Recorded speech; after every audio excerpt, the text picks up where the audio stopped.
Welcome into the PFF NFL podcast. Steve Palazzolo here with Sam Monson and a very special guest. It is our QB guru, Zac Robinson. He's going to be with us early on here as we preview the Pittsburgh Steelers at the New Orleans Saints.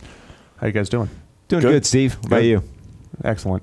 So this is what you guys do back here? This is what we do. Yeah. Okay. Yeah. We're on the podcast. We're on YouTube here so people can see Zac and you guys can hear us in podcast land. Yeah. We wanted to just tap into your expertise on not only quarterback play, but I think you have a really good feel for what defenses are doing and coverages and all that stuff. So the Steelers beating the Patriots last week and how they did it, I think, is an interesting topic.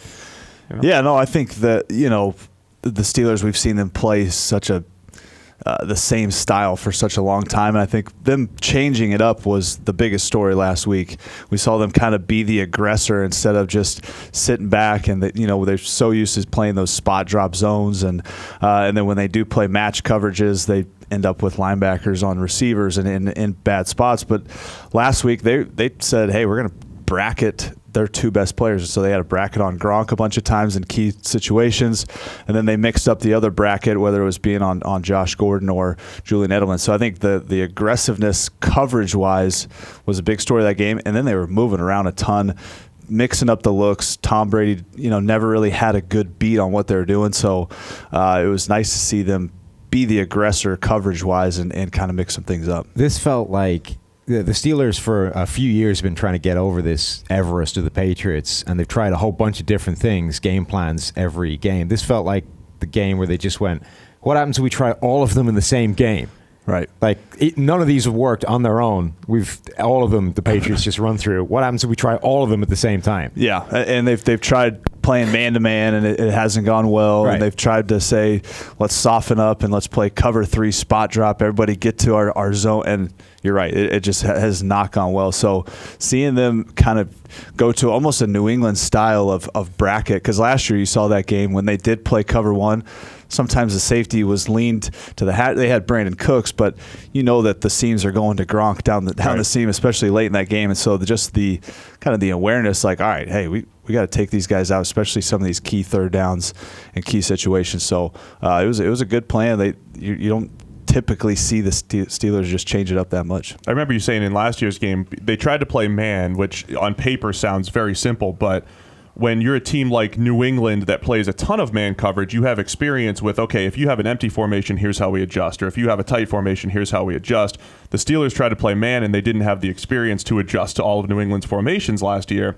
So did they do a better job of those types of adjustments and knowing, because it's knowing what your safeties are doing, like you're saying, are they leaning, are they bracketing, how are they adjusting to formations? Was that one of the big key differences? Yeah, I think so. And they didn't have a ton of just pure man-to-man snaps. They tried to eliminate those. I think it was just a few third down and shorts. So they said, hey, we're going to have an in-and-out bracket on the two best guys, and they made it as simple as possible. Wherever Gronk was, they were going to have a guy on the outside, and then the next guy was funneling. The safety was going to funnel inside. Same thing with Josh Gordon and Julian Edelman. And so they always had an answer for the quick strikes on some of those Edelman routes underneath. They had a bracket there, and then nobody else was really able to separate. I think that was another big story as the rest of the team covered well when they did try to go to some of those other guys. So overall it was a good plan. I don't know how many teams have had to face Tom Brady and then Drew Brees in back-to-back weeks, but you've got, that's what the Steelers are doing right now. So a great game plan against New England and Brady. What's going on with the Saints offense? How do the Steelers attack them? Obviously, Drew Brees hasn't been the same quarterback, or at least the results haven't been the same over these last few weeks. What have you seen on film for this Saints passing attack? Yeah, they've just been, I think, they're so used to dictating everything with all the formations and the stuff that they do that teams were kind of like, I think Dallas was very physical, and they're saying, hey, let's play a bunch of man-to-man. Let's get up in these guys' face, make them a little bit uncomfortable. And I think that was a big thing. The Steelers don't quite have the personnel to just match up man-to-man. So I do think you can use a blueprint that you use against the Patriots. We've seen a bunch of teams treat, Michael Thomas with that double mentality, and even Alvin Kamara coming out of the backfield with that same double mentality. You take those two guys, you make Traquan Smith, some of these other guys win. So I think the blueprint of just getting up in their face, playing a little bit more press, not sitting back and just letting them, have at it, and definitely just picking your spots with all that. The first down, early down play actions, playing a little softer cover too, I think has been a big thing that we saw the Cowboys do as well. You said something to me the other day too. The Steelers did stuff that they didn't do all season. So how rare is it for a team that usually they do what they do, the Steelers, how rare is it for a team, in weeks 15 and 16 to kind of completely change things up? Yeah, it's very rare. I mean, you kind of are what you are, and I think that's when you have so much data from the whole season. You've seen how you've played, and you see, what teams have struggled with is really when the chess matches begin. And if you have the guts to do it and say, all right, we got to change something here. Offenses are too advantageous what they're doing. We got to make them uncomfortable. We got to move around a little bit. So I think that's been, if you're a defense, you think we got to do something. We can't just do what we've done. And if a quarterback comes up, he knows what the coverage is. He knows where to go with the ball pre-snap. It's game over, especially with these veteran guys. So Steve obviously loves your, X's and O's breakdowns, this idea you can come in, tell him all the coverages, tell him what was happening. My favorite thing you do, though, is start talking about, guys' personalities and how guys are reacting to things. So how do you think the dynamic works in Pittsburgh when you've got Antonio Brown getting a bunch of crappy passes thrown his way, getting really pissed off on the sideline, and then Ben Roethlisberger blaming anybody but Ben Roethlisberger for these passes? When they get to a meeting room, how do you think that goes during the week? That's a tough one. I mean, I think it kind of, with those two guys, it seems like they're going to be frustrated, but then when they come face to face, it's like, hey man, right. we'll get on the same page. But then, on the sideline, when Ben's not looking, he might kind of throw a tantrum. So it is an interesting dynamic because both guys obviously highly competitive. Right. Brown wants the ball every single snap. He's probably open. He's probably telling him he's open every single snap. So, but I don't know if there's much, face to face interaction where they're like, you got to give me the ball, blah, blah. It's more kind of when they're not looking. It's like, school friends trash talking each other behind their backs. As soon as they get face to face, everything's cool. Oh, yeah. Yeah, exactly. It's weird, though, because those two guys have had this incredible connection for years. And when Brown has gone off the boil, it's because Roethlisberger's got hurt and Landry Jones comes in. Landry Jones can't find Antonio Brown. But for the first time ever, it's been Roethlisberger unable to hit him. Him and Juju have this great connection this year. But for whatever reason, he just can't get the ball to Antonio Brown as much as usual. And he still got 13 touchdowns or whatever it is. So it's not like it's a crisis or anything. Right. The early season stuff especially, they were just not on the same page. Right. And sometimes is Brown trying to do too much on a route and Ben's expecting this. And then other times Ben's just flat out missing. He hasn't been that accurate all season. So, definitely a combination of those guys just not being on the same page. That's what I wanted to ask you about is Roethlisberger's season. I'm just looking at, so he's number 16 in PFF grades, 78 overall. He's been a top 5 to 8 quarterback for the last 3 or 4 years, pretty consistently. This is his worst grade since 2011. What have you seen? I mean, there's a ton of yellow, in PFF Elite early in the year. There's a couple blue games in there, dark greens. It's just been so inconsistent for Roethlisberger this year. What have you seen? Yeah, the first 5 weeks, he was just making poor decisions. Like Sam and I even did a video just showing some of these plays that he was actually getting away with because statistically it looked good. And then, you get the week 5, I think, is when he came out and saying the similar story that we've heard with him is, maybe I don't have it anymore. That was last year, but he said some similar comments. Last year he throws 5 picks against Jacksonville, and he's like, I'm ready to hang him up. And then he turned it around. And then the Cincinnati game was a good game, but it's been the decision making all year long, especially under duress, just trying to do too much late in the play. That's his style, but he's forced more passes this year, and it's just been a common theme. Each week you're expecting him to have at least 2 throws a game where it's like this could be picked off or it could fall to the ground incomplete. So it's been definitely been up and down. Yeah, 48.7 grade when under pressure compared to 86.4 with no pressure. Passer rating drops from 106 in a clean pocket to 58 when under pressure. So that backs up what you have seen. What about for picks? You're in our little pick list here, Zach. It looks like we're all taking. I'm struggling this year. I think I'm second to last, but I got. Don't listen to you. I'm trying to. I'm in makeup mode right now, but I would say, I got New Orleans. I think. Who is last? Is it still Renner or is Renner was down there for a while? But Neil's been taking these crazy Maverick picks all season. He's got to be down there, right? Some are working though. I mean, so he's taking Pittsburgh. He's taking the Giants every single week. Right. That's been Neil's story. Is he taking them again? Let's find out where we are. It's funny how much Neil hates Eli, yet he still picks the Giants every week. I don't know why. So we're all taking the Saints in this one. Any predictions as far as how it does play out? Do Breeze and the Saints passing attack, do they bounce back these last couple weeks in the Dome? I think they get back on track. I think they kind of get back to dictating the tempo of the game and playing some more no huddle and kind of just getting back to their style. You mentioned you love the dome stuff. I love the Breeze, the indoor outdoor. Steve's got he's big on indoor outdoor domes. He's big on weather. Big weather guy. Is it a factor? Yes.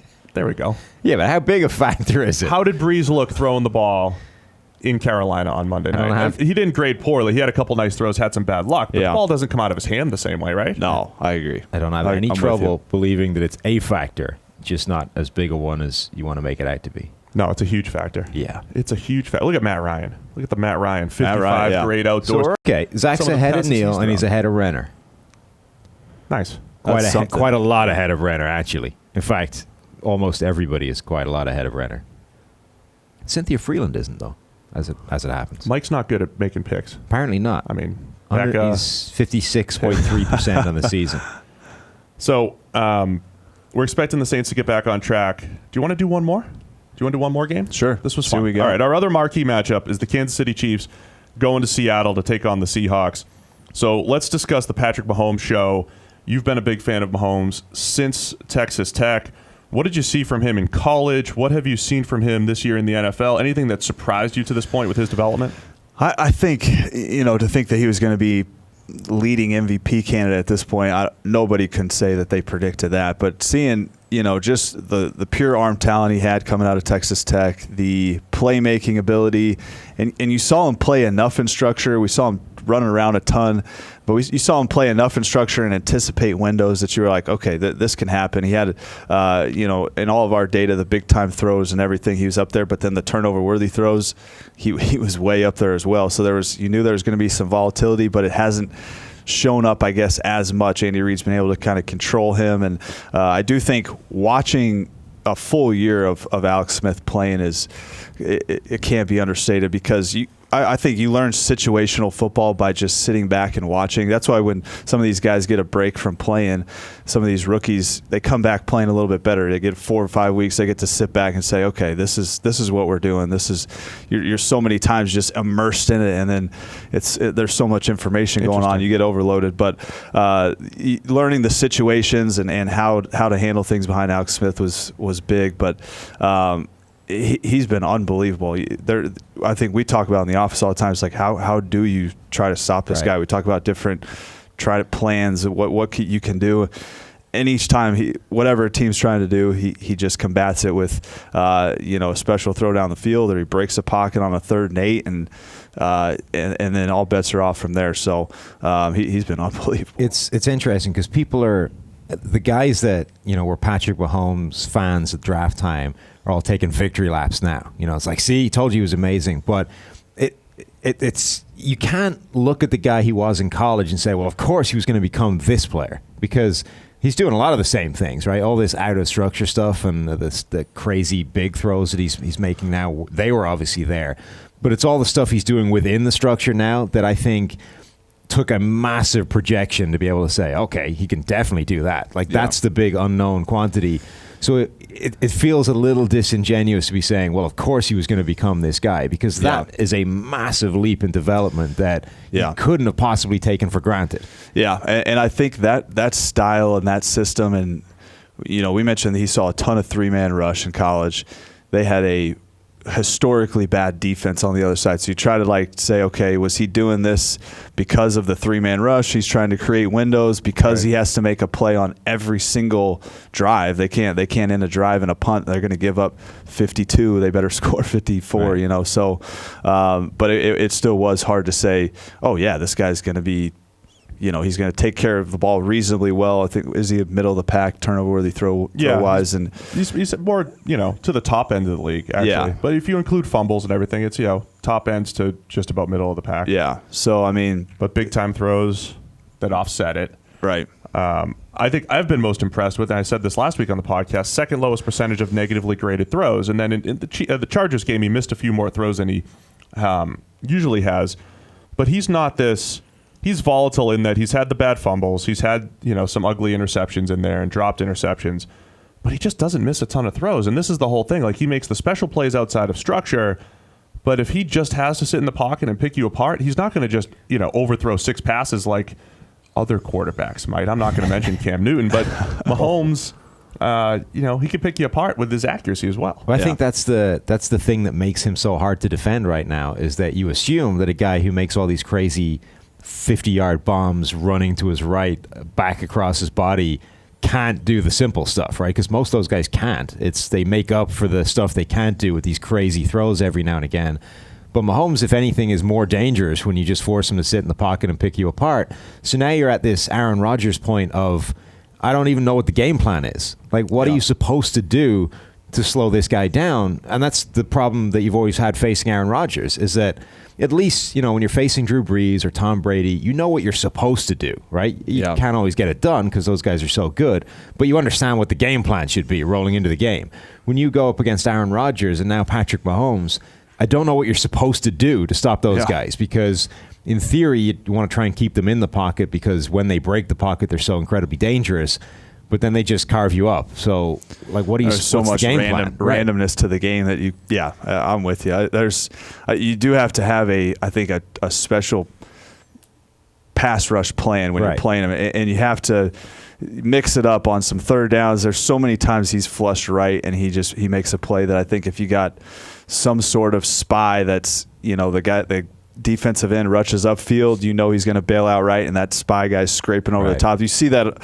I think couple of teams try to do that, and it's forced them. But, I mean, you're just hoping anything that he makes a mistake and you take advantage of it. I can't wait, actually, to see how teams, you know, they spend the offseason studying, and I know you can make in-season adjustments. We just talked about the Steelers, but you spend an offseason studying Mahomes, especially his division rivals, the Chargers, the Broncos, the Raiders might study him. And just see what they do next year. Steve Young. Steve Young. I mean, but just seeing how they adjust to him next year. Like, do you try to force him left? Do you try to blitz to make him roll left? Do you try to keep him in the pocket? And then in that Chargers game, you know, a week before, Mahomes made that special play on 4th and long, rolling to his right, and I was like, all right, Chargers 3rd and long, game's on the line. You're going to mush rush him? You're just going to keep him in the pocket because you're afraid of that ability, and they actually went after him and sacked him. But I really think it puts the defense in a bind to say, do we even want to try to put pressure on him for fear of him breaking the pocket? Yeah. So Seattle, defensively, 2 weeks ago, dominant performance against the Vikings. Last week, not as good in San Francisco. How different is that Seattle team? You know, you've played up there and everything as far as that home field advantage, and what do you think their matchup looks like with Mahomes? Yeah, I think that's the hardest place to play. I think everybody sees it when you watch a game there, especially a night game. It's a Sunday night game, right? It is. It's a Sunday night game. So, I mean, it's so hard to play there. It is so loud. There's one end of the field that you can't hear a thing. You don't know what's going on. So there's, you know, it definitely makes a huge difference. I think that Seattle's done a good job of not just playing their brand of cover 3, and they've mixed in some 2-high looks. They've mixed in some cover 6, quarter, half. And so they've done a good job of getting away from just the staple cover 3 that they've been. So I think they'll have to have a plan to do a lot more of that. We talk about early downs, you know, the play actions, all that stuff. Make them run the football. Stay in 2-high coverages as much as you can, and the backers, Bobby Wagner covered. I mean, he's going to have a big game just trying to cover crossers and all the jet motion and everything that he's going to be shown with his eyes. I think he's going to need to have, obviously, a big game. Want some breaking news? Yeah. Breaking news live on the podcast. Josh Gordon is stepping away from the game. Come on. I was going to get to it when we get to the Patriots stuff, Sam. Well, that's not breaking, Steve. What you'd do there is you would slot it in seamlessly into our show, but that's not breaking news. Right. That's not how that works. All right, we're going to cover it when we discuss the Patriots and Bills. All right, fine. I'll hold off. Let's wrap I'll hold off until I read his because we're also trying to do a separate Chiefs and Seahawks YouTube video that's going to get cut up separately. Did I just some ruin insight? Yeah, you ruined it. Perfect. Excellent. Yeah, just some insight. Sounds about right. You can keep this in, then we can, smile nicely at the camera. We'll get to the breaking news on the rest of the podcast. Let's go to the other side of the ball with Russell Wilson at quarterback for Seattle. They've been trying to run the ball a whole lot. I honestly thought that he was going to have a tough season given the personnel, given the fact that they wanted to run the ball so much. But he's had some duds in there too. He's had a couple bad pick sixes, but overall he's played an excellent season and statistically one of the best quarterbacks in the NFL this year, despite not throwing to some great receivers on the outside. Yeah, I think it's been pretty underrated. He hasn't been talked about a ton in terms of some of these other guys we mentioned because it's just been some games he'll have 18 attempts. He'll be 12 of 18 for 205 yards and 3 touchdowns. You're like, man, he played well. He made a couple. Yeah. He made a couple big throws that they need. But that's what it comes down to is the control, converting third downs, and then, like we've always seen, him making some special throw that changes the game down the field to Lockett or Baldwin, one of those guys. So, they've got some things you would think they would be maybe a little more aggressive against this Kansas City Chiefs team and try to get down the field, but that's been their style, just kind of ball control and play good defense, old school way. Should be a shootout in this one, you think? Wilson versus Mahomes, Sunday Night Football shootout in Seattle? I can see Seattle shutting them down a little bit and controlling some of it. I don't know. I think they're going to try to slow the game down, Seattle, I'm sure. But if they get into a foot race with these guys trying to go up and down the field, you definitely don't like Seattle's chances. But I think they can maybe have the goods to slow them down a touch and keep this game maybe in the 20s. I'll say this. Seattle, because of how much they want to run the ball, the idea of shortening the game and limiting possessions and stuff like that, they at least have the mentality to slow Kansas City down. Plus their defense at home, so they've got the tools to maybe do it. How much does these kind of Big 12 style offenses that's just points immediately? Even going back to the sort of '98 Vikings type of offense, it's just quick strike stuff. How much does a team that slows them down by eating the clock on ball control, how much is being off the field for those guys piss them off more than anything else? Like this idea that you're just sitting there watching some team incrementally 3 yards in a cloud of dust work their way down the field. You're sitting there for 15 minutes before you can get back out there and fire a ball down the field for a touchdown. Incredibly frustrating. Yeah, when you're so used to playing that style and you're used to being out there and you're the ones making all these plays, and then you're sitting on the sideline, and then when you get back out there, you're pressing to make plays, and even the play caller can press because they're so used to getting these chunk plays. And so I think you see that a little bit with the Rams, even with their recent struggles, is you just start pressing a little bit. You want to make that play when you get back out there, but you're frustrated as heck watching a team take a 10-11 play drive. Like it shouldn't, in theory, it shouldn't do anything to you, but somehow it kind of drives these teams nuts just sitting there watching this. And then as soon as you go out, like in theory, that should, this is your chance. You just go out there, you answer with your standard quick scoring drive, and you give it back to them. But it doesn't. For some reason, it bothers these teams who go out there and then you make a mistake, you don't quite execute again, and then it just that way of ball control, like we said for a while, it's one of the ways you slow down these teams. But you've always thought because it just removes the amount of time that they can do damage. But there's actually something to this idea that not only that, but it sits them on the sidelines where they just get annoyed and frustrated, and then that's when they start misfiring and executing badly. Well, there's two ways to do it too. I mean, like the Ravens a couple weeks ago really kept the ball away from the Chiefs. They played ball control, and that has to be their game plan. But other teams have to go in and say, all right, we got to go, we got to match the Chiefs. We have to match a great quarterback, so you're actually going to pass more, and it actually leads to more shootout situations. So there's two different ways to approach it. I think if you know that you can run the ball at 5 yards a pop, and you limit them 2 possessions a game because you're taking up the play clock, I think there's something to it, but it's also risky because if you can't run the ball, then you're getting blown out. Yeah. Well, yeah. So there's that. We're all taking Kansas City except for Gordon in this one. So Kansas City on the road Sunday night. We're all expecting them. They are in control of the number 1 seed. So if they win out, despite their loss to the Chargers, the Chiefs will be the number 1 seed AFC West champions. So there we go. Good stuff. Thanks for coming on, Zach. Yeah. That was great. Thanks for having me, fellas. Very helpful. We'll let you leave now. So we're just going to do an awkward transition where you just walk off the camera. Okay. Is that cool? All right. Get back to work. That's awkward. Right. I think that's kind of, it's kind of cool and daring. Zach's just going to drop the mic and bail. We have to unplug his mic so we don't. Do we? No, just turn it down, right? I don't even know how to turn it. Yeah, there's surely one of those is a level. Thanks, Zach. Surely one of those things is a level, right? We can I think you just unplug it. We can scoot in a little bit now. Let's do it. Let's unplug it. Unplug it. God, you shouldn't. You're not allowed to touch things. I hope I didn't ruin anything. Right. Probably neither of us are like one of us is now not producing audio into this podcast anymore. It's just going to be. There's going to be an entire podcast with like 30 minutes of one person talking to himself. Should we get Tyler to just double check to make sure we don't ruin anything? Unplug somebody. Tyler, come check this real quick. I'll send him a Skype message. Oh, perfect. Yeah, this is. All right, let's get to your breaking news. So first up, thanks to Zach. Zach's he's in the office with us every single day. So people know who Zach is, right? I mean, we should probably tell them just in case they don't. Yeah. So he's a PFF analyst, former. Yeah, that's probably not what I'd lead off with if I was giving you Zach's resume. Oh no, that's the resume. Oh yeah, PFF analyst. He's now credible because he's.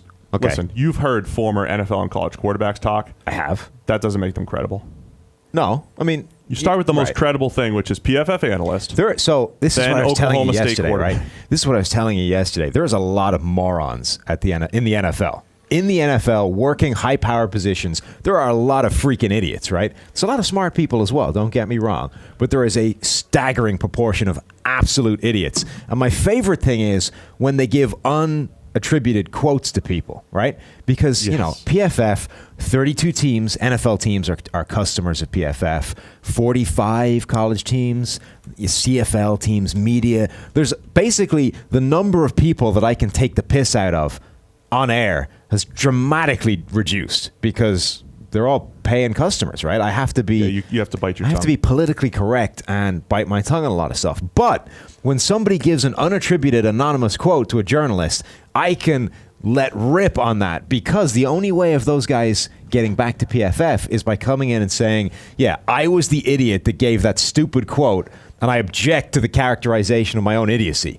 Which nobody's going to do, right? Yeah. So anytime anybody says something really stupid anonymously, I can rip into it. We're still on, right? Just making sure. Steve unplugged things, Zach. And we were just making sure that he didn't. I just want to make sure I didn't break anything. So, somebody gave an anonymous quote that was talking about MVP, right, to Tom Palazzolo in his article, where he goes and polls a bunch of NFL executives about who should be MVP, who should be Rookie of the Year, et cetera, et cetera. And some guy said that Todd Gurley should be MVP, which is not a tremendously controversial statement because, we've been railing against it all season long. So a lot of people have thought it. Yep. Todd Gurley should be MVP. And the quote was something along the lines of, the effing run game is what makes all that other work. Talking about the Rams offense. Yeah. Now that is so outrageously, staggeringly, painfully stupid that it actually short circuits my brain that an NFL that guy should be outed immediately and fired from his job for being that dumb. But my point overall is that the league is full of those idiots, and just being in the league, having a qualified position, does not in any way, shape, or form give you a watermark of intelligence. This is all basically saying that just being around the league circles does not make you smart. But so Zach, however, here's our introduction for Zach now that he's gone. PFF analyst. Former NFL backup quarterback. Yes. For multiple teams. Patriots, Bengals, Lions, and Seahawks. Former Oklahoma State quarterback. He does a ton of our videos over here on YouTube and all that stuff. He's also our QB expert. Go ahead. He was drafted as, a Tom Brady backup. He was one in the line. I'm actually kind of surprised he didn't ultimately get flipped for a first-round pick, or at least have that, I know, right? The swirl around him. He's going to get flipped for a first rounder. The Patriots are going to move him for a first rounder. He's been developing behind Tom Brady. He also, in what must have been his rookie year and first preseason game, maybe got one of those hazing rookie haircuts from Tom Brady. Oh yeah. There's a preseason Tom Brady game. Touched his head. Zach is standing there on the sideline, and the camera spent an inordinate amount of time focusing on Zac's head, which had been shaved in a variety of comedy ways by Tom Brady. It was great. Yeah. So Zac, I would have worn a hat or a helmet myself. I wouldn't have stood there with the haircut like that, but that's just me. No, they don't let you. Everybody has to see the haircut. Who doesn't let you? Tom Brady made him stay there without the the hat veterans and the make helmet? you show off your haircut. That sounds kind of like an from Tom Brady. Here's the thing. We've had former coaches and various people. Like you said, everybody's at different levels, right? Zac has done a really good job of coming in, actually learning the PFF system, learning our way, and then adding his own insight in ways to make it better and better. So now his job on a Sunday/Monday is to review every single quarterback grade. So he has literally watched every single passing play this year. And the thing I've learned the most about quarterbacks is a lot of times you're like, oh, he's a quarterback, therefore he knows quarterback play. But quarterbacks, because they have to know everything, have really good feel for good and bad receivers, good routes, bad routes, receivers that have a feel for the game, receivers that don't. And they have a really good feel for coverage because obviously they have to know what coverages they're playing against. And Zac has this really good feel for the defensive side of the ball. Like if I'm going against Patrick Mahomes, here's what I would do. If I'm going against Drew Brees or Big Ben or Tom Brady, here's how I would attack him. So that's opened my eyes a ton to his insight on the defensive side of the ball, how to exploit quarterbacks' weaknesses because he knows every quarterback inside and out. Therefore, you would know how to attack him. So I like having his insight on here. We hope you guys enjoyed that. Zac and I used to have our own separate podcast. I know thousands and millions of you. With the worst name ever given to a podcast. The Big Time Throwcast is a great name. You are uniquely qualified with coming up with bad names for things. Listen, you're being negative again. Staggeringly. Our listeners don't want your negativity. You are staggeringly inept at coming up with names for things. Everybody send me a tweet if you love the Big Time Throwcast and if you love Big Time Throws. Even in your spectrum of horrific naming of things, that's the worst thing you've ever come up with. No way. Yeah. No. Yeah, Big Time Throwcast is awesome. Big Time Throws is awesome. There's an exec right now that was talking to Zac the other day that says, "Oh, I love Big Time Throws," especially because you could just click on them and watch all of them in a row. You are basically the Christian Hackenberg of naming things, and yet that is your Mona Lisa. Off the podcast. That is your Mona Lisa of naming things. You're hijacking the podcast. That's and you're like hijacking the worst thing you've ever done right now. Like Christian Hackenberg, it's the worst throw he's ever attempted. That's your Big Time Throwcast. Can we get to our news? Yeah. Well, I got to the news 20 minutes ago, and then you told me to sit on it. There's new news. New news? It's being reported that Josh Gordon's actually facing an indefinite suspension. Okay. So either way, he's not going to be playing football for the New England Patriots. Or Can any I other read you NFL his team. statement? No. Why not? Because people will have already seen it right now. By now. They might not. Maybe they got all their information audibly. Go for it. Josh Gordon's statement. Josh Gordon on Twitter. I take my mental health very seriously at this point to ensure I remain able to perform at the highest level, which he hasn't been. I have recently felt like I could have a better grasp of things mentally. With that said, I'll be stepping away from the football field for a bit to focus on my mental health. I would like to thank Coach Belichick, Mr. Kraft, as well as countless others within the Patriots organization for their continued support. I want to thank my fans for their support as well as I continue down the path of getting back to 100%. So, he's stepping away. I hope he does. Which may or may not be prompted by a suspension that's coming down the pike anyway. Yeah, I mean, I wish him the best. It's been an ongoing issue and hope he gets over his issues. How much trouble does this put the Patriots in offensively? Because we remarked on the fact that it was surprising that they didn't use him last week at all. Zac's back. God, Zac's just wandering back. We were just talking you up. Picking up his laptop. That's your laptop. And leaving. We were just saying how smart you were. Come on. We're professionals here, Zac. Very professional. Live. So I think it's an issue. I mean, when you look at the Patriots offense and the fact that Gronk's not the same. Right. Edelman's been a little inconsistent. Well, so Edelman makes a lot function within that offense, right? But he opens up some spaces for other people, but at some point the other people have to actually take advantage of those spaces. Like he's not going to become this number one, fulcrum of the entire offense. He's the guy that makes other things work, but the other things need to work. Otherwise, he can't do that much. Who's that? What I mean? Edelman. Edelman. Yeah. Right. He's not going to be. He doesn't become the thing. Right. Like he's a part that makes everything else function. Here's how the Patriots offense has worked through the years. They've always, Gronk has been at the center of it. Uh-huh. Edelman in the slot has been a part of it. The running back has been a part of it. And when they're at their best, they have an X receiver who can, when they need him, be a 6 to 8 catch a game type of guy. Now that's Chris Hogan. And Hogan's not very good right now. Right. Hogan had a big 2016 season, which was a bunch of busted coverages and a couple random deep balls and all that stuff. But the ex-receiver through the years, whether it was Deion Branch did it a little bit, whether it was Brandon Lloyd, whether it was Brandon LaFell, when they turned a corner after you wrote Brady off in 2013 and 14, Brandon LaFell turning a corner was a big part of Brady's improvement, because it was just Gronk's the number one option, Edelman's out there, Amendola's out there, the running backs are out there. But if all of that stuff's taken away, like we saw the Steelers do, here's an ex-receiver that can get open, and LaFell did a really nice job in that role. Run some slants, run some stop routes. So now that's a Chris Hogan thing. And Brady just hasn't had a ton of confidence in Chris Hogan this year. And Hogan's not that great at creating separation. He's not a great athlete. He's okay. He's just an okay receiver. So you lose a weapon on that Patriots offense. Can they try and manufacture wide receiver Cordero Patterson? Because the best things he's done with the team so far have been a running back. So they have in recent weeks. Right. They have. But then last week he played 4 snaps. But it really went from he's a gimmick player to we're going to put him at running back because we're depleted. Right. To he actually which did work very well. To he actually has run some more wide receiver type routes over the last few weeks. In the fact he's not a good route runner, Sam. He could run straight and he can run after the catch. But you don't trust him. What happens with receivers if you run that 18 to 20 yard dig route? That thing needs to be run to precision, because if you round it at all, you're talking about overthrows, underthrows, interceptions.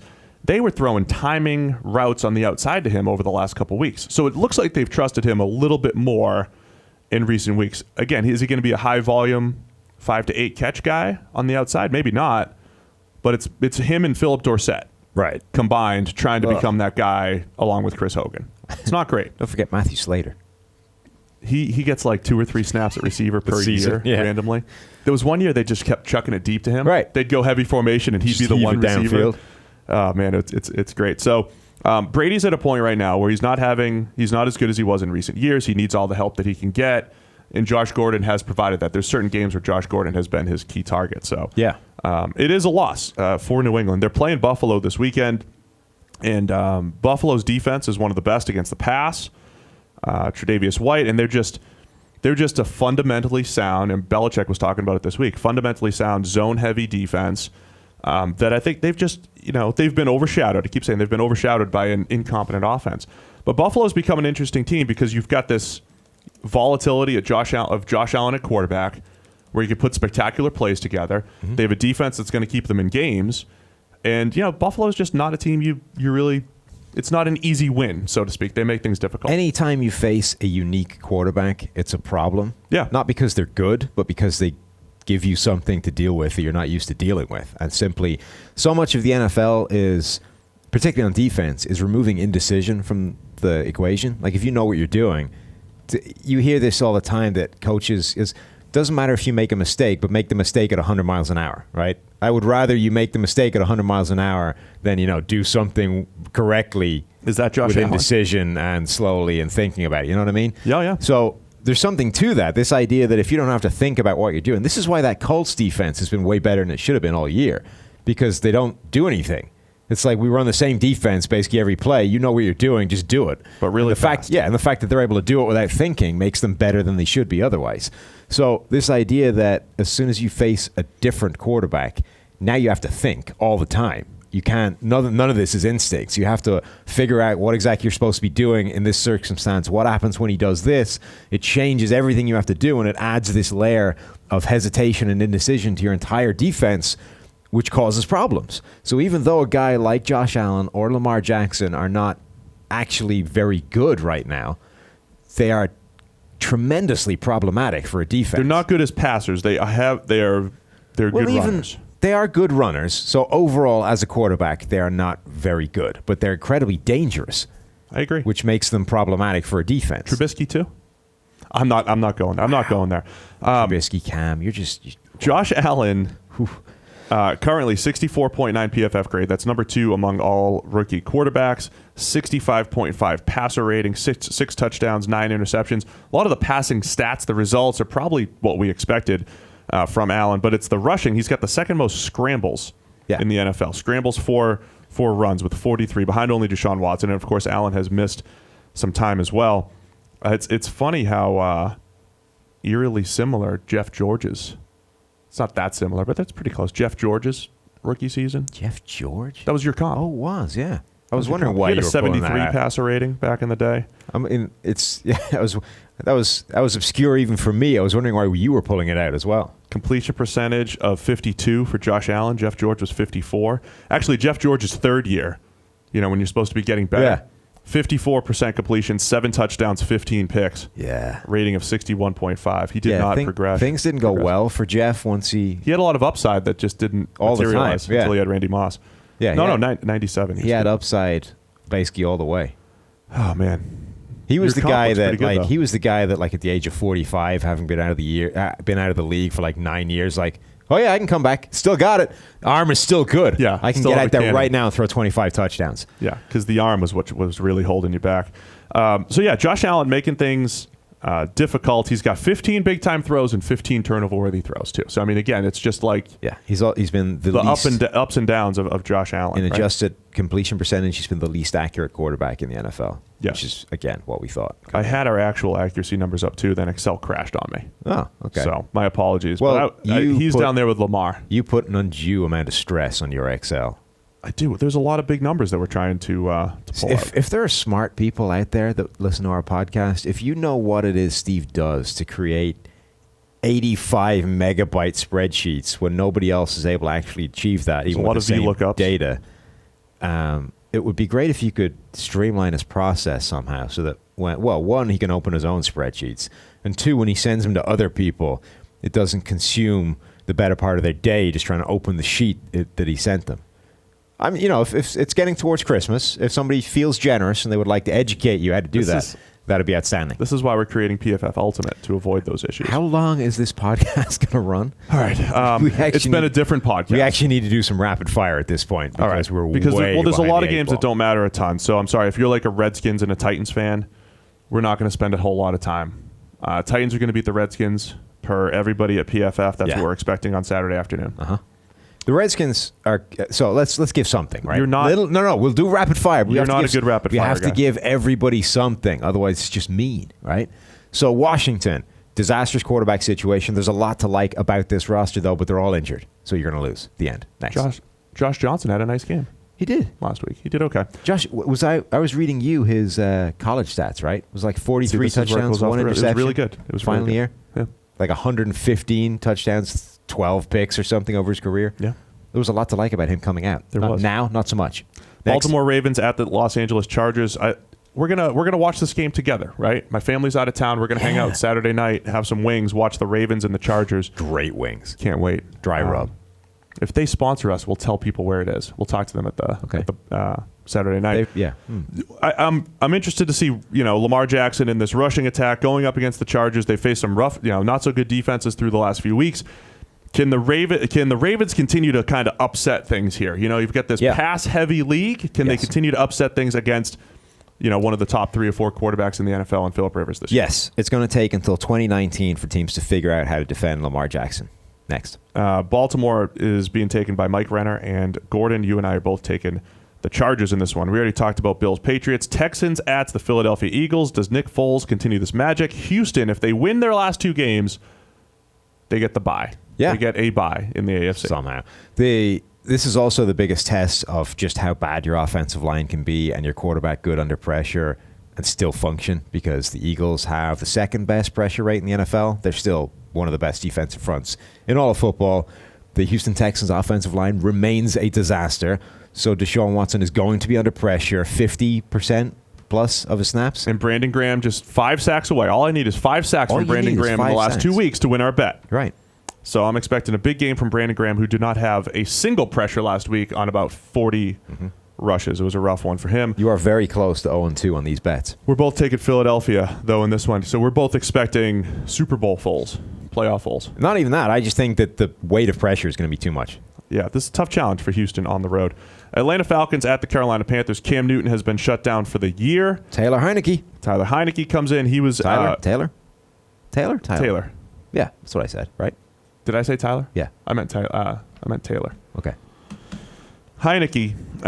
Better than Cam Newton, you say? No, I didn't say that.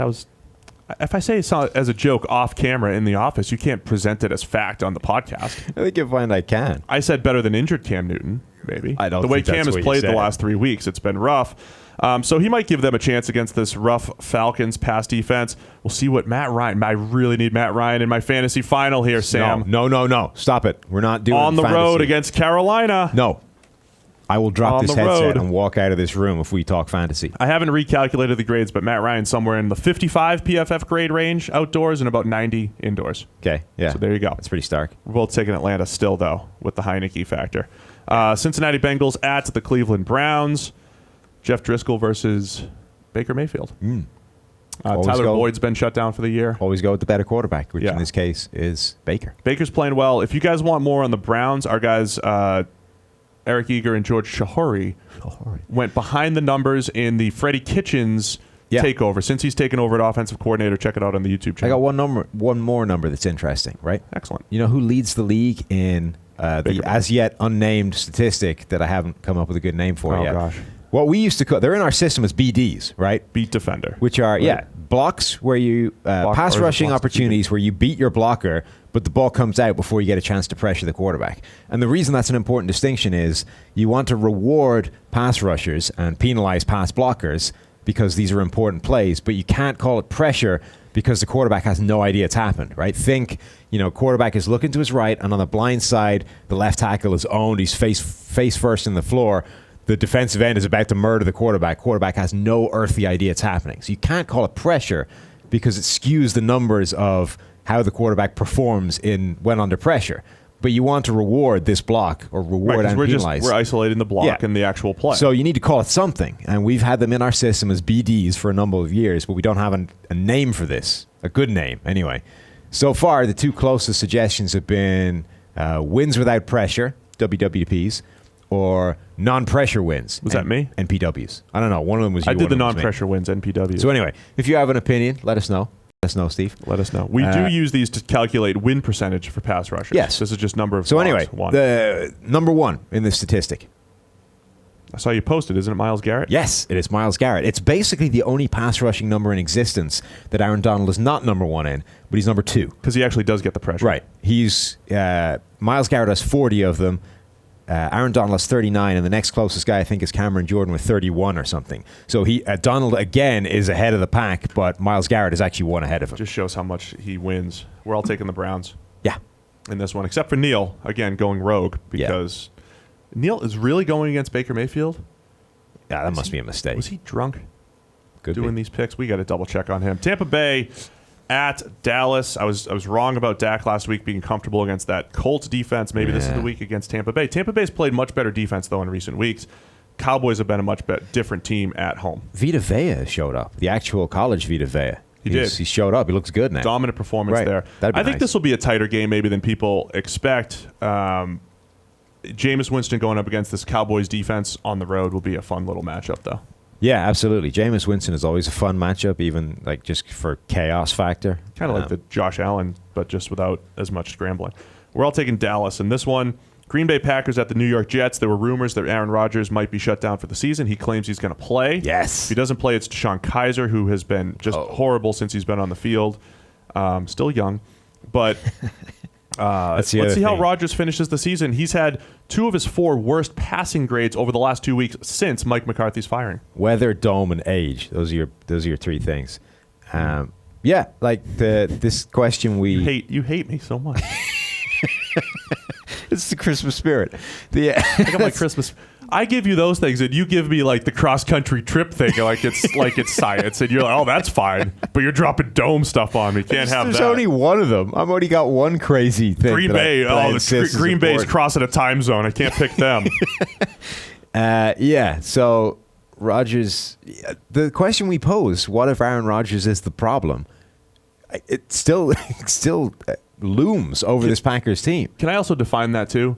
No, he could be partially. did it. He could be partially the problem, and still you have this whole new system. And Josh McDaniels or Cliff Kingsbury comes in next year and rejuvenates him, and he's great again. And not that he hasn't, but he's just great. He has this dominant season. Like that's still possible, while he's still kind of holding him down. The this other year thing is, we said that it's not like it's an insurmountable problem. Like so the problem, as we were articulating it, basically just means you managed not to spill it over yourself. Good work. I usually spill. The problem we articulated was that the various traits of his play that are causing issues at the moment may actually be inherent in him rather than products of the offensive scheme. Yes. Right? Yeah. Now, that may be true in any system, but it's not like those are problems that can't be worked around if you understand what they are. So essentially what you're creating, if you assume that this is all actually inherent in Aaron Rodgers, is like a superhuman game managing quarterback.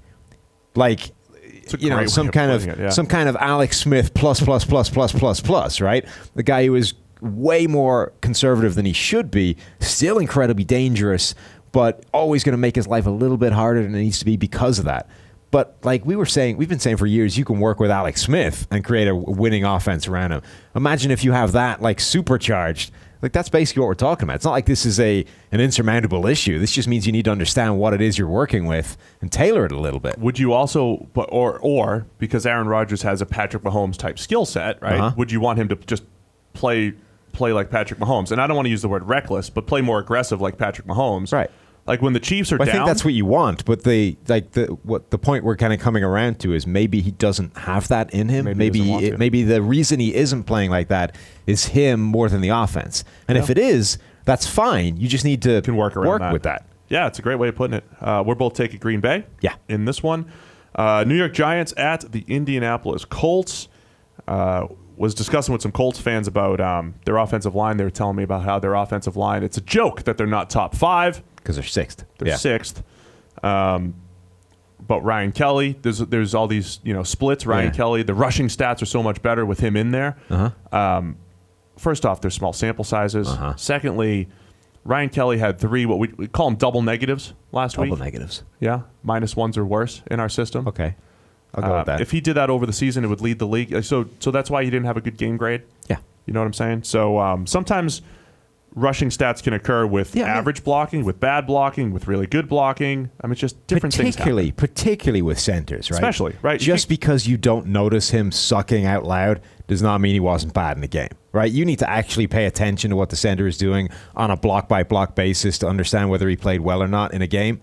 Like, I'm not saying this to belittle people. If you're watching a game casually, you are unlikely to have any clue whether the center played well or not. Well, I wouldn't. You wouldn't. Nobody is, unless you're actually watching him specifically every single play, unless he got whooped like 6 times for a sack. But then there's perspective too, because if I say Ryan Kelly had 3 terrible plays, and you're like, well, that's just 3 plays out of 70. Yeah. Well, then you have to go to what the baseline is. The baseline in the NFL is a good center might have one of those losses per game, maybe one, but even that's high. So the Indianapolis Colts offensive line has been better. I didn't realize we'd both been pissing off Colts fans this week. Oh, what were you doing? I was suggesting that Quentin Nelson made the Pro Bowl because he teabagged people. Oh, right. Yeah, the Grand Gears teabag thing. Again, I don't think, it's not that I think he's been bad. I think he's been good. I just think there's better players this year who could have gone to the Pro Bowl, say Shaq Mason. Yeah, we both got sucked down some. Yeah, Shaq Mason, who arguably has been better than Quentin Nelson, but does not teabag people when he blocks them.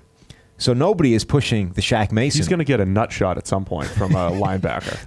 Nobody is pushing the Shaq Mason for Pro Bowl narrative because he doesn't teabag people. But I was told on reliable information that he anchors the Colts offensive line. Can I just say, I really like Quentin Nelson too. I really like him. Everybody did. I think he's going to be great. So I saw him doing Notre Dame games like in his 2nd year or whatever, thought, wow, that guy's really good. Everybody that did college grading. First. I saw him as a redshirt freshman. He looked great. Everybody that did PFF college grading loved Quentin Nelson. The grading loved Quentin Nelson. He's the one guy that unifies PFF, people who actually watch the game and quantify how good people are, with offensive line Twitter, people that love guys teabagging guys. Yeah. And that's the end. Finish. He finished with a teabag, therefore he's great. Right? So we're expecting the Colts to win. Quentin Nelson unifies all those people, and yet it's okay to say he's been good, not Pro Bowl worthy. It is okay. It is okay to have some nuance to your analysis here. We're all taking the Colts to win this game. Minnesota Vikings at the Detroit Lions. Lions playing a lot of man coverage, so we get to see those 2 great route runners, Adam Thielen and Stephon Diggs, running routes against man coverage this week. At Detroit, what are you expecting? Vikings loss. You're taking Detroit. Yeah. You're the only one. Road game? Why is it? Road game, division rival. Vikings aren't actually any good. This feels like exactly the kind of game they throw away after stomping the Dolphins. Where's the Cousins coaster right now? Oh, so good game against Miami. Yep. Back down again. Back down. I'm taking Minnesota. I like that matchup for them against Detroit. Matthew Stafford against the Mike Zimmer Blitz. 15 sacks since 2015. Yeah, that hasn't gone on like well. 90 blitzes. I will also say that if Snacks doesn't play, this swings dramatically in Minnesota's favor because obviously they have to establish the run. Oh, there you go. Got to establish that run in Minnesota. Jacksonville Jaguars at the Miami Dolphins. In the Who Cares Bowl. Can Cody Kessler finally manage this offense? He's struggling, Sam. Can you admit it? He is. He's not playing as well as he should be, and he's playing kind of like stylistically he's playing the same as he always has, which is his biggest problem is holding onto the ball too long. This is what's obnoxious, right? Been. Like his only shot, you talk about Alex Smith plus is Aaron Rodgers. He's Alex Smith light. He needs to play like Alex Smith. Get rid of the ball. Get rid of the ball. Get rid of it. Make good decisions. Throw the ball accurately with a below average arm. He has the lowest, was it the lowest or the second lowest turnover-worthy play percentage in the NFL? Yeah. But he holds onto the ball way too long. Sixth highest time to throw. Yeah, that's a real problem for a guy that's small, doesn't have a great arm, and needs to be efficient and quick. I was talking to Zach about this quickly. In baseball, we talked about a 90-mile-an-hour. Now who's not able to go quick fire? A 90-mile-an-hour fastball is average. It's league average, but it doesn't mean that half the fastballs are above 90 and half are below. It's like 80% of major league pitchers throw an average fastball. Does that make sense? So, like in the NFL, an average arm, how many NFL quarterbacks have at least average NFL arm strength? Out of the 32 starters, probably 28 of them. They all have average arm. Average doesn't always mean the middle. It feels like if it doesn't, we should rename it. My point is, when you find a guy that has a below average arm, it does stand out. That is Cody Kessler, meaning everything else needs to be very, very good. Yeah. Kellen Moore, Cody Kessler. Okay. Yeah. You understand what I'm saying? I do understand what you're saying. Then I think we need to rename average because we'll that's talk not about what it later. That refers to. Well, we're both taking Miami in this one. Still in the playoff hunt, those Dolphins, right? Somehow, yeah. Still in there. Chicago Bears at the San Francisco 49ers. We're all taking the Bears. This will be another challenge for Nick Mullins. Zach did a good breakdown on Mullins on YouTube, but I am expecting the Bears defense to have more joy, as you would say, than against Mullins. Yeah, so Mullins has been good, but really, I mean, he's in Kyle Shanahan's offense, right? So he has the Mitchell Trubisky factor of there is a massive scheme effect working in your favor. Yeah. Huge. So Mullins and the George Kittle effect. Right. Mullins has been good, but he's been helped out hugely. Having been insulted at the fact that people had to watch this guy called Nick Mullins, who they'd never heard of in his first start, now those same people are getting to the point where they're like, I mean, have the 49ers found a starter? What can the Niners get for him? Is there a quarterback controversy? Yeah. This craziness, right? Now, no, the end, but they may have found a better backup. Yeah, like Mullins absolutely. may actually be a way better bet than C.J. Beathard, who himself isn't terrible. But they may have found a better backup, particularly within that system. Kyle Shanahan will continue to scheme up plays for this. So no, quarterback controversy, no. But you shouldn't have been insulted having to watch this guy. He has enough about him that he could be a solid NFL backup. Yeah, and this will be a good little test. Right. I get to watch Trubisky. Again, You do. He threw the ball really well last week against Green Bay, but he did fumble. We're all taking the Bears. 2 more games to get through. Los Angeles Rams at the Arizona Cardinals. On paper, it looks pretty lopsided. However, the way Jared Goff and the Rams offense has played, what? There's no however to that. However, the way they've played and the way Arizona plays defense with their zone-heavy scheme, can they keep it close? Can they slow down this Rams offense? I think this one might be a little bit closer than expected. No. Think it's a blowout? Yes. All right. So I'm taking the Rams. I'm just saying Arizona might keep it a little bit closer. Division game, weird stuff happens. Neil's taking the Cardinals. Neil's really just going off the rails on some of this stuff. He's a desperate wounded animal just trying to lash out on people as he goes down in flames. All right. And then the final game, Denver Broncos at the Oakland Raiders. It is... That was a mix of 3 metaphors in one. You're a big metaphor guy. Yeah. What are you doing over I'm trying to find out what the score was the last time these teams played. Denver Broncos at the Oakland Raiders on Christmas Eve night. You'll be sitting down watching, right? I did think it was quite a lopsided score. Do you know what the score was the last time these two teams played? 38-7? 34-0. 34. Oh, that's right. 34-0. That all happened this year. Yeah. So Christmas Eve night, Denver Broncos at the Oakland Raiders. It's the Christmas Eve game that we all deserve. Denver at Oakland. I'm taking Oakland. I think Same. I think Denver's a different team, home and away. Right. I think the Raiders, Derek Carr, we got to do a big discussion on better. him. Big Like, discussion? Not now. No. Right. YouTube video. Okay. Offseason. All right. Like, what do the Raiders do with Derek Carr? Oh, Do you truly build around him? He started off the season slow. Is he really a Gruden type of guy? Does Gruden want a lower salary Well, quarterback? they just Does he want a signed first? Nathan Peterman, so obviously his position is the under real pressure. thing. Does Gruden want a first contract quarterback? Now, that's a question. So I think that's a real discussion. But Derek Carr is playing much better Right. in recent weeks. Albeit not last week.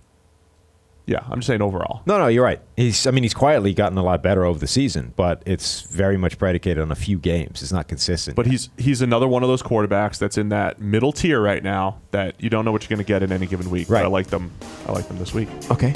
Is that a good podcast? That's good. You got my Christmas sweater on. You did. Feeling good. It's Christmas week. You doing anything fun for Christmas? Well, apparently we're having an office potluck, whatever the hell that is. There's food and stuff. I made bread. You did. You made homemade bread. I want you to report on it if it's good or bad next week. Okay. Give the listeners. You not only Full did you bread. make Steve made this bread entirely unsupervised because his wife has disappeared for the Christmas holidays for the moment. You're gonna catch her up later. That was by design. Yeah, She not didn't like leave she me. didn't just Yeah. You're gonna catch her up for Christmas. But Correct. the point is, right now she's gone, left She you left. to your own devices. You made bread, brought it in along with like olive oil and a carving knife and stuff. Yeah. This is highly impressive. We're doing it up. Domesticated Steve. She's been. I went to Kroger and bought 2 bite brownies. Everybody else is going to Kroger. Right. She's been making this homemade bread in recent weeks that I love. So she taught me how to do it, and we practiced on Monday night, and then here we are. I mean, I did not. I fully expected me to mail this in to this degree. I just didn't anticipate you not doing that. I had nothing to do last night at the house by myself, so I made some bread. It was great. It was a different podcast, but we're all having some fun here. It's the holiday spirit. We hope everybody has a great Christmas if you're celebrating. Even if you're not celebrating Christmas, we hope you have a great Holiday Christmas, period. Right? Yeah. That day. I hope that Right. day's great for you. That's how I like to say it. So Merry Christmas and Happy Holidays and all that fun There you stuff go. to everybody, all of our listeners. Really appreciate all of our listeners. You guys have made the pod great. So we won't be changing anything. We'll be recording here early Christmas Eve morning Okay. before I fly home. Right. And then we'll be back for the next week's preview, all that fun stuff. So nothing's changing on our end. Hope you guys listen to us during all of your travels.